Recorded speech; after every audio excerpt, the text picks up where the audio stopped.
Bien, entonces, si pensamos en lo que proponía Danto, con Danto recuperamos la lectura de Hegel. No pretende ser un seminario de Hegel, ni de lectura de Hegel, ni de estética hegeliana, pero sí pensar la actualidad de la estética hegeliana para pensar en la obra contemporánea, ¿no?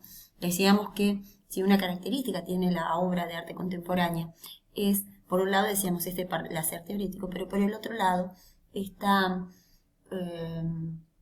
puesta en discusión con respecto a la hechura. Vamos a ver qué pasa con respecto a eso. Hegel nos hace pensar, ¿no?, en esta obra, que decíamos es una obra póstuma. Se juntan una serie de textos que él había presentado cuando ya había fallecido, textos que eran de sus clases, que él estaba incluso también escribiendo, ¿no?, que fueron textos reunidos por alumnos de él. Y se presentan estas lecciones de estética, en donde me parecía interesante marcar algunos ejes. Yo les dejé un fragmento nada más, pero él, cuando comienza la obra, empieza discutiendo sobre el concepto de estética, que era esto que decíamos al principio, ¿no? Perdón. Es decir, es el arte, ¿no?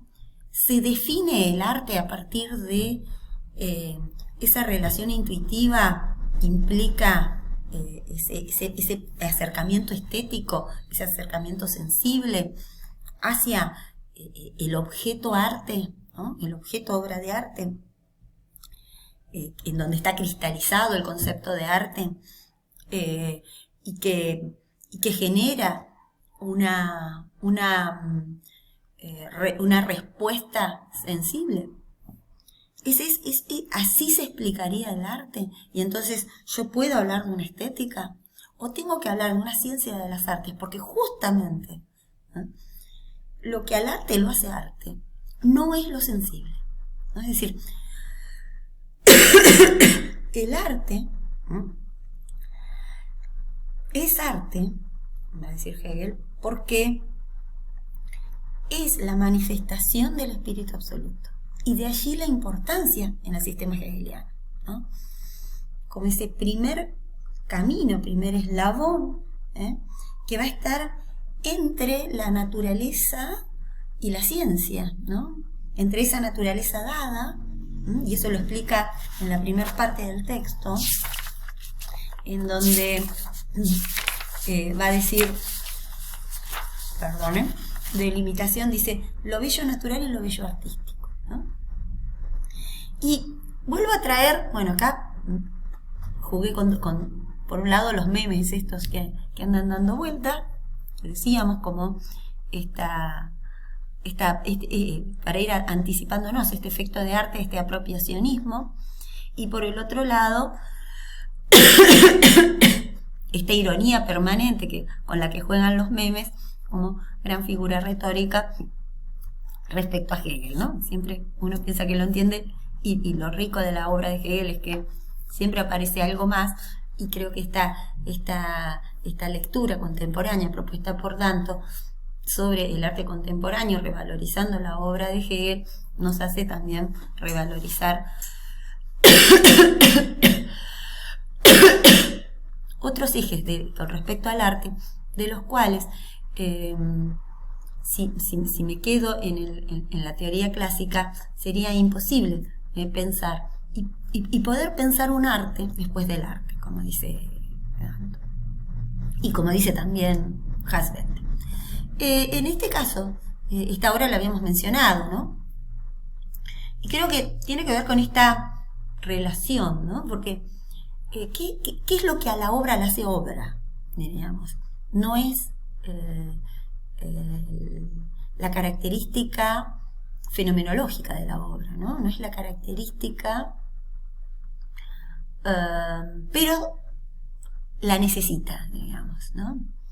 Es decir, hay manchas, hay un modo de tratamiento de luz, hay una serie de elementos formales que aparecen, hay una sintaxis en la imagen, aparecen esas nubes que van a funcionar como intericonicidad. Regresamos a la primera imagen que veíamos de Longoni, esa fotografía de Longoni, ¿no? Y que tiene que ver con la inmensidad, ¿no? El hombre frente a la inmensidad, ¿no? El hombre que no mira al espectador, que no interesa esa conexión con el espectador, pero que sí mira su finitud ante la inmensidad. Y es esa manera de hacer finito lo infinito, ¿no? Lo que al arte lo hace arte, ¿no? De poder presentar, ¿no? Ese espíritu absoluto, eso verdadero. Y en eso es también lo que el arte es arte bello. ¿Por qué? Porque es libre, ¿no? Porque no estaría determinado. Digamos, vuelvo al ejemplo que quería traer. En la estética empieza hablando sobre la belleza artística y la belleza natural. Y él dice, es superior la belleza artística a la belleza natural. ¿Por qué? Porque la belleza natural está condicionada, ¿no? La naturaleza no es libre, no es en sí, es transitoria, es accidental, es indeterminada. En cambio, en la belleza artística, al estar la manifestación del espíritu absoluto, se vuelve el objeto en sí para sí. Y cuando esa obra, ¿eh?, se vuelve en sí para sí, en donde no hay ningún no tiene ningún determinismo, no cae en decir algo para un determinado fin, en donde se vuelve inútil, ¿no? Como decíamos con Kant, en donde manifiesta desde ese espacio de libertad, ¿no? En donde la obra se vuelve autoconsciente. ¿Pero por qué? Porque manifiesta el espíritu absoluto. Pero, y avanzo un poquito, si me permiten ahí, pero, y acá quería recuperar este eje, porque, ¿qué sería ese espíritu absoluto? No es el tema, ¿no? Y acá ustedes van a decir, bueno, supongamos, un collage sobre madera que va a realizar Antonio Berni. Si yo tuviera que hablar sobre la pobreza, sobre la vulnerabilidad de la niñez, sobre, ¿no?, científicamente, desde la sociología, desde la psicología, desde la pedagogía, bueno, remitiría a una aridez de conceptos. Sin embargo, Berni no desarrolla, no hay un desarrollo, ¿no?, condensa, ¿no?, con este collage todas estas ideas que decíamos, que no son el tema en sí, ¿no? El tema en sí, digamos, ¿de qué trata la obra? Y bueno, es un niño, la representación de un niño con un morral y que se traslada en medio de un paisaje urbano, ¿no? Bien, hasta aquí es Juanito pensando en sus sueños, pero también es, porque aparte esto que decíamos, la obra condensa pero conforma, es parte de una serie, y en esa serie hay una relación entre la forma y el contenido, entre el qué digo y el cómo lo digo, que está constituida en la obra como una gran síntesis, ¿no? Es decir, la obra se constituye en una síntesis. No habría, por un lado, un artista que piensa el tema y después dice, bueno, ¿cómo lo traduzco en una pintura? Sino que el artista plástico, si no sería un literato, o si no sería, ¿no?, un músico, el artista plástico está pensando plásticamente esa obra y pone en juego libremente su imaginación, sus imágenes, que construye para decir todas estas ideas, ¿no?, todos estos temas a los que va a remitir la obra de Juanito, ¿no? Toda esta serie de Juanito Laguna y Sara Montiel, que hace en la década del 60 Berni, marca en una manifestación del espíritu absoluto. Es decir, no está la aridez del concepto, está un Juanito Laguna, un niño particular, ¿no? Ahí está lo finito, ¿no?, en lo infinito, pero a su vez está lo individual en lo universal, ¿no? Cuando la obra logra esa presencia, diría Hegel, de unidad, de presentarme desde lo específico, desde lo particular, lo universal, ¿no? Pinta tu aldea, pintarás el mundo, es cuando aparece ese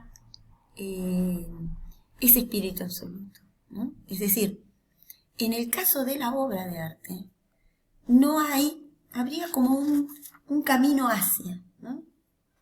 Y por eso, ¿no?, dice, la auténtica realidad solo puede encontrarse más allá de la inmediatez del sentimiento y de los objetos externos, pues lo estrictamente real es lo existente en sí y para sí, ¿no?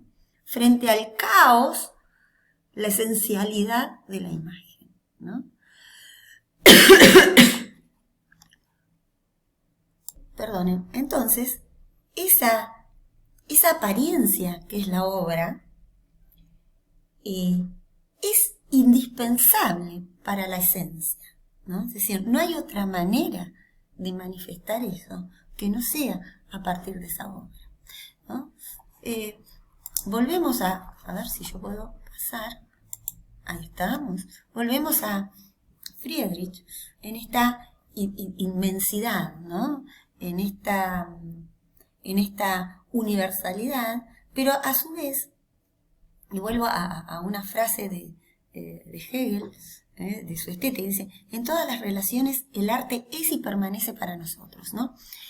Esto que decíamos, bueno, uno cuando ve el arte contemporáneo hay de todo, ¿no? Como en todos lados, ¿qué quedará, no? Aquella obra que lejos de ser un panfleto, que lejos, digamos, hoy por hoy hay una tendencia a la velocidad, entonces el arte lo que me busca es la demora, ¿no? Entonces esa lenteza, esa demora que me obliga el arte contemporáneo en la lectura es una acción estética, es una manifestación de ese espíritu absoluto, ¿no? Es decir, entonces dice, en todas estas relaciones, el arte es y permanece para nosotros según el aspecto de su suprema determinación, que pertenece al pasado, por lo cual ha perdido para nosotros también la auténtica verdad y la fuerza vital, y ha sido más relegado en nuestra representación, de modo que no mantiene ya en la realidad su antigua necesidad. Lo que en nosotros es ahora suscitado por la obra de arte, ya no pertenece al goce inmediato, sino a la de nuestro juicio, puesto que sometemos a nuestra consideración pensante el contenido, el medio de manifestación de la obra de arte y la adecuación o inadecuación de ambos, ¿no? Es decir, hoy ya no me genera, no me invita al goce estético. El goce estético lo logro no de manera inmediata, sino a partir de una actitud pensante, y de allí esta idea de la ciencia de las artes, de una teoría del arte, ¿no? ¿Y a partir de qué? De pensar el contenido, pero el contenido no por el tema, sino por ese espíritu absoluto que se está manifestando, ¿no?